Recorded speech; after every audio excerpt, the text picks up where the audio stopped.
IPL 2024 సీజన్లో Lucknow super Giants fielder చేసిన చిన్న తప్పిదంతో ఢిల్లీ క్యాపిటల్స్ చేతిలో ఆ జట్టు ఓటమిని చవిచూడాల్సి వచ్చింది.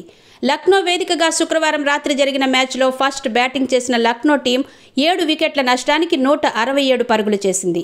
అనంతరం ఛేదనలో మరో 11 బంతులు మిగిలి ఉండగానే ఢిల్లీ టీం 6 వికెట్ల తేడాతో విజయాన్ని అందుకుంది. వాస్తవానికి ఛేదనలో ఢిల్లీ టీం తడబడింది. కానీ మిడిల్ ఓవర్లలో జాకీ ఫ్రెషర్ 35 బంతుల్లో 2 ఫోర్లు 5 సిక్సర్లు బాది 55 పరుగులతో లక్నోకి మ్యాచ్ని దూరం చేశాడు.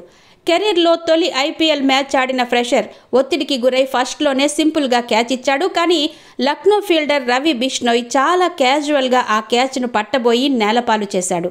ఇక అక్కడి నుంచి వరుస సిక్సర్లు బాదిన ఫ్రెషర్ నిమిషాల్లో మ్యాచ్ను ఢిల్లీ చేతుల్లో పెట్టేశాడు. సీజన్లో 6 మ్యాచ్లాడిన ఢిల్లీ టీంకి ఇది 2వ విజయం కాగా పాయింట్ల పట్టికలో ఆ జట్టు 9వ స్థానంలో కొనసాగుతోంది. మరోవైపు 2వ ఓటమితో లక్నో టీం 4వ స్థానంలో కొనసాగుతోంది.